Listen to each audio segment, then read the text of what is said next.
This is J.D. Manier and my lovely wife Christina Lamb Manier, Concerted Commandos radio show, AUN-TV. Yeah. And this is Election Integrity Summit here in Yes, it Orlando, is. late October 2022. And our next guest, Craig Jardula, is from Las Vegas. Yeah. And he's an international election observer and one of the panelists here today Right. on solutions. And we're excited to hear Yes. what's going to happen here. Welcome to the Concerted Commando radio show. Yes. Thank you guys so much for having me on. I appreciate it.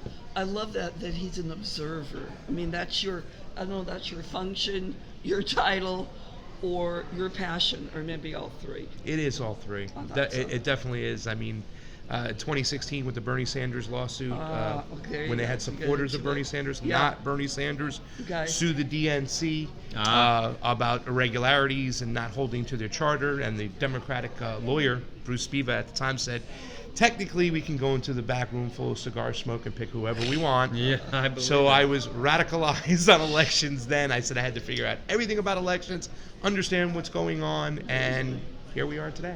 Wow. So Well, you are presenting on the panel. As we've had a lot of whistleblowing. We've had a Yeah. lot of education here today. It's an Yeah. all-day conference. We've had secretaries of state candidates like Mark Fincham from Arizona, Yeah. and candidates from Nevada, Michigan.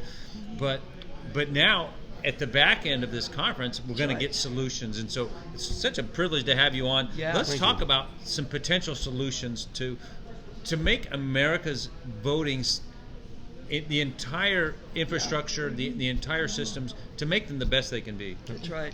well, it's simple. It's that old saying: kiss it, keep it simple, stupid. Yeah. I am an international election observer. I don't know how I got involved with doing it. I had a lot of friends that went overseas to observe elections, and eventually the Nicaraguan government had granted me permission to go over there and check out their elections. Wow. And when you go to a third world country, a socialist country, and then you see their election system and you go, wait a second, their election system's better than ours.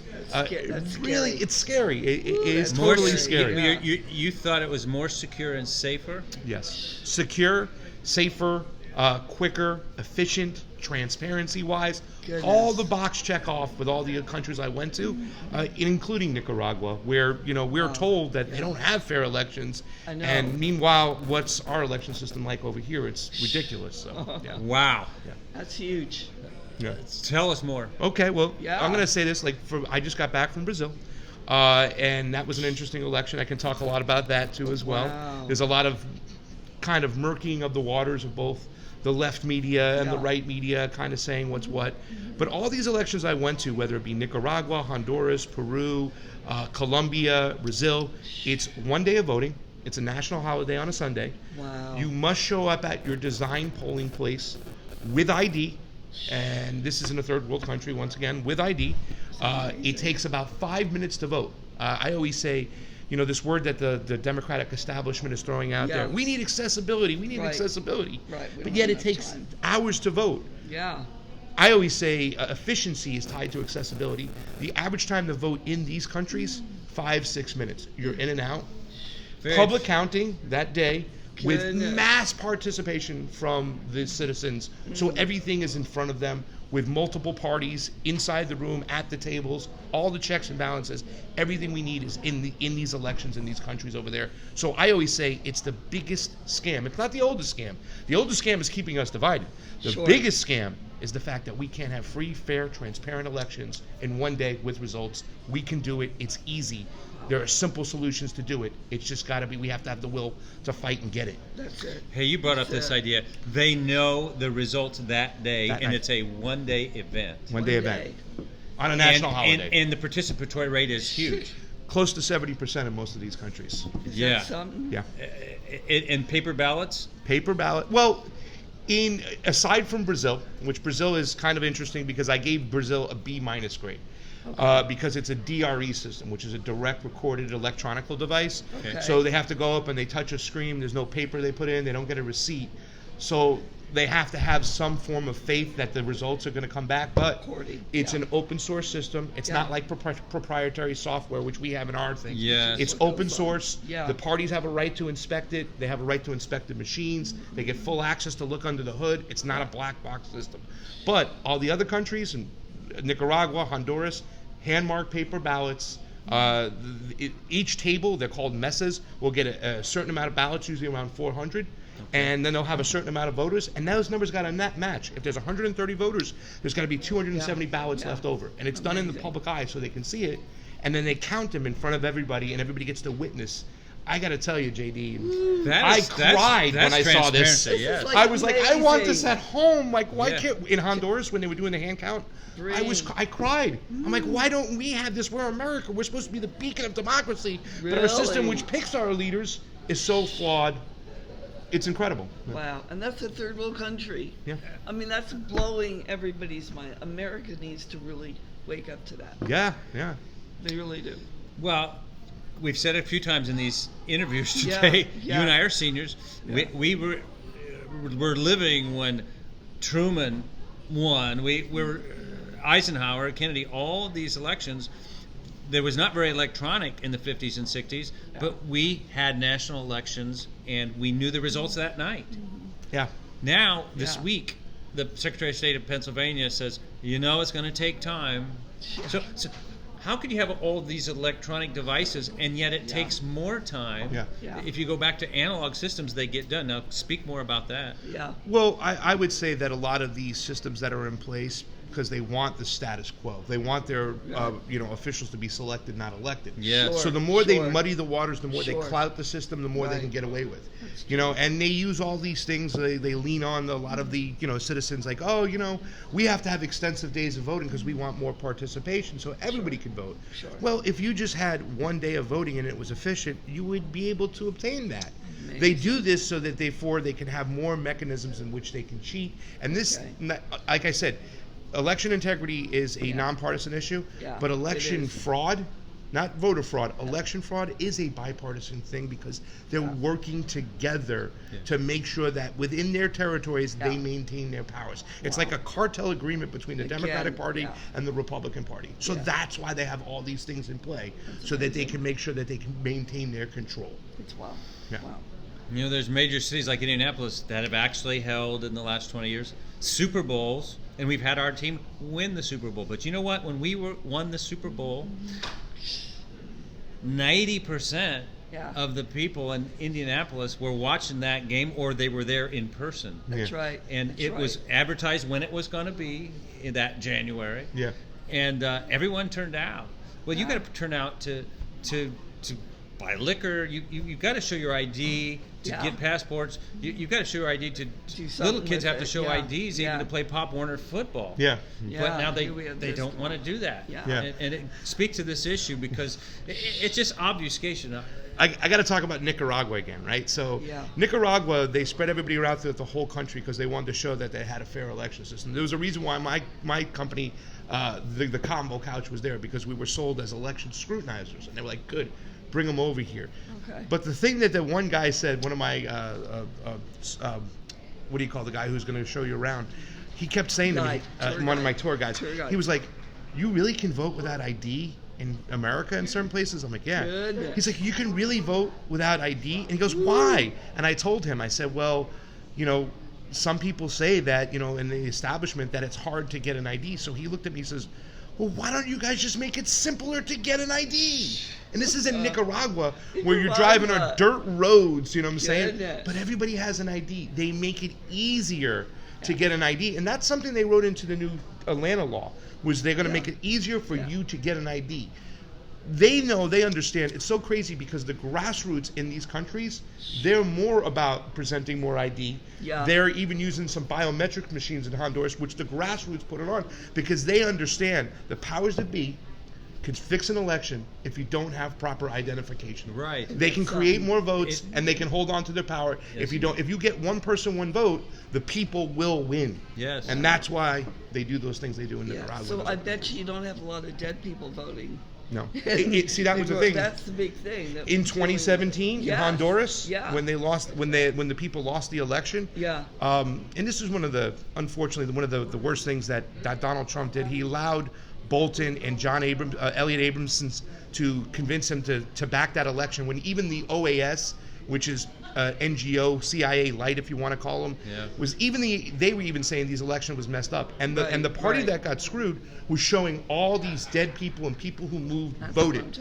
So that's why they made sure that their identification laws were in play, and they even added a biometrics machine because they were so concerned that the powers that be were going to screw them by creating more votes. Right. Yeah. Right. Let's go over Incredible. your 6 principles of free and fair elections and just speak them out. Yes. We've got a few more minutes before a hard break, but this is powerful, Very and these are powerful. solutions presented here at the Election Integrity Conference here in Orlando. Go ahead, start with number 1. Well, number 1 is the public must be heavily engaged, and I don't mean just show up to do your one day to work the poll. Yeah. Whatever community you live in, find out who your election official is. Show up to the meetings. Everything that's going on. I would get in my election officials' ears all the time. How many people are you hiring per each polling location? How many people do you expect at each location? Right. What's the training process? Right. What are you going to do? How are we going to make sure that we have aces in places? Who are you going to have to manage these things? So when I say get involved, get involved. Yeah. When I showed up in Brazil, when I showed up for an opening, there was a line of 200 people, and I was like, wow, people are showing up early to vote?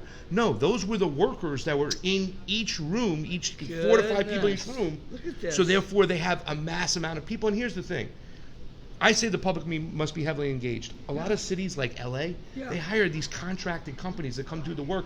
These people don't have stake in the game. No. We have stake in the games. We can run our elections. We need to get involved. Wow. Amen. Yeah.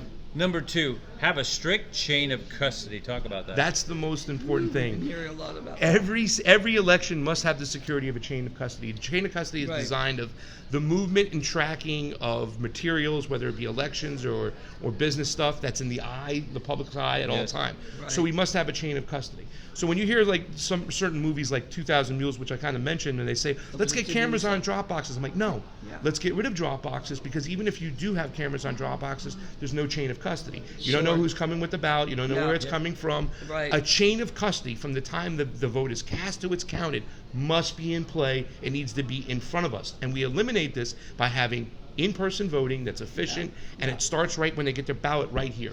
Okay, we interviewed Mark Fincham earlier today.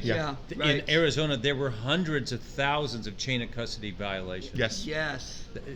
Way over the top in terms of what could have changed that election. Yeah. That is a big issue. It is. Yeah. Number 3, election day, election place. Talk Yes. about that. Well, we need to get back to those days. Remember, they used to have like elections in garages and neighborhoods and stuff. Yeah, you go meet everybody In Nicaragua, it was an average about 2 miles per polling locations. They used their schools, their fire departments. Yeah. We got to get back to that whole election day, election place. Now, I say election place because there's some cities and certain states that are trying to kind of like thrust this voter centers. In other words, I can go to whatever center I want. Yeah. Well, that makes it impossible to audit and track a vote then. That's right. So we need to get to local places Good. and your designated place to vote. You need to go to your Yeah. designated place to vote to make sure there's integrity in that vote. Wow. Well, in my city, we had maybe 20 election voting centers in 2020. Yeah. But some people were human chains barricading and protesting Yeah. during that time. I know. That was Right. the summer of love. Yeah. Important issue there. Yeah. Local and convenient. Well, once again, making sure that they're local. I want to tie that accessibility Yeah. to expediency. Because that's what a lot of the establishment Democrats have been saying. We need to make sure it's accessible, that everybody vote, everybody, people of color need to vote. We have to make sure. But if you go to a vote center and it takes 6 hours to vote, is that accessible? No. I mean, we have dogs we got to take care of, children, we have jobs. Right. So that ties back into the election day, have that a national holiday. But expediency. There's a guy that's here. His name is Clint Curtis. He'll be talking today. We know. You know Clint Curtis, okay. Yeah. So Clint said, how about we make this rule? For every hour you wait longer than 1 hour, the county's got to pay you $100. I guarantee you it will be a fast election then, but that's what we have to get back to. 5 minutes to vote. Can you in imagine? Colombia. It's not like bringing in buses of people for hours in order to vote. Yeah. No. We've had so much of that.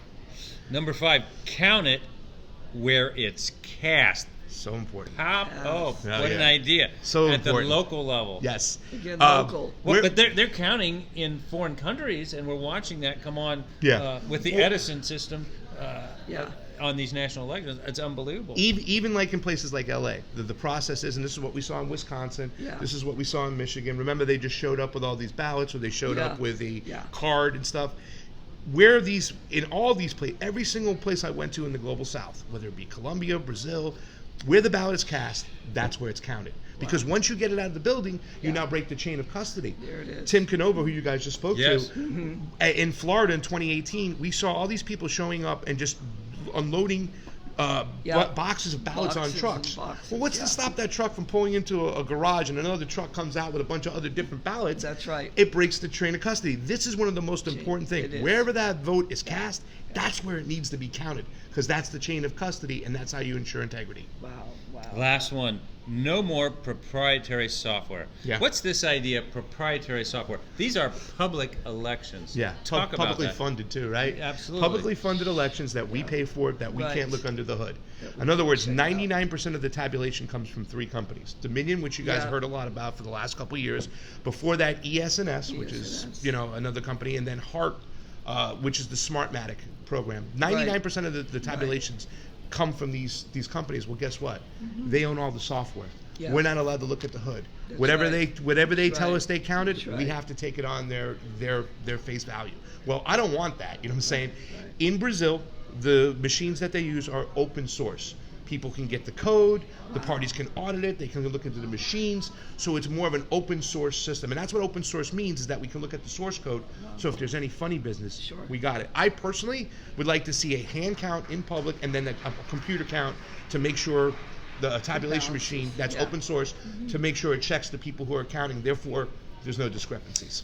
Now, I know for a fact, because I've spoken with, in my own city of Indianapolis, the election technical guru, and he told me in 2020 that, they have the different ballot styles that they have to work with, ES&S, or in some cases Dominion, the others, HART. Right. He said, the last thing we do, he goes, is we go back to ES&S and have them review our styles and our ballots, and they implement that.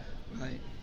Wait a minute, that's not open source code. No. So basically, he's telling me that ES&S can do whatever they want. Yeah. And here's the thing. What we've discovered over the last couple years, the last couple elections, is that these machines are counting test ballots. And there are all these companies have facilities where they run off test ballots all the time. We saw this in Atlanta. They ran off a bunch of test ballots. One of the persons working there, she started ripping them up. They're like, what are you doing? She's like, I'm making sure that these ballots are destroyed so they don't end up in the machine. Well, we had another witness came through and said, well, these ballots looked a little bit different color. They looked off. Turns out they're more than likely they were test ballots that made their way into the machine. We also saw this in New York in the mayor's election for the primary, where Mayor Adams, Mr. Smart Man over there, a bunch of 150,000 test ballots made it into the machine.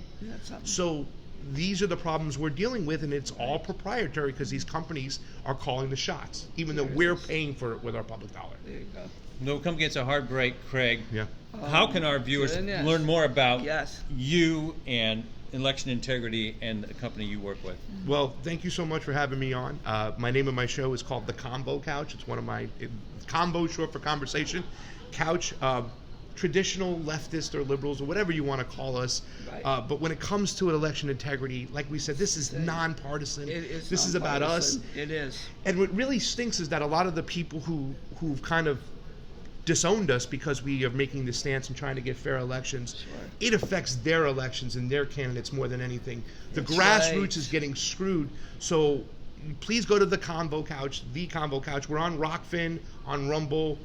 We do YouTube, but we don't talk elections on YouTube because they've already demonetized us now for 2 years. We haven't been able to make a dime off YouTube, which is fascism at its finest, if you ask me.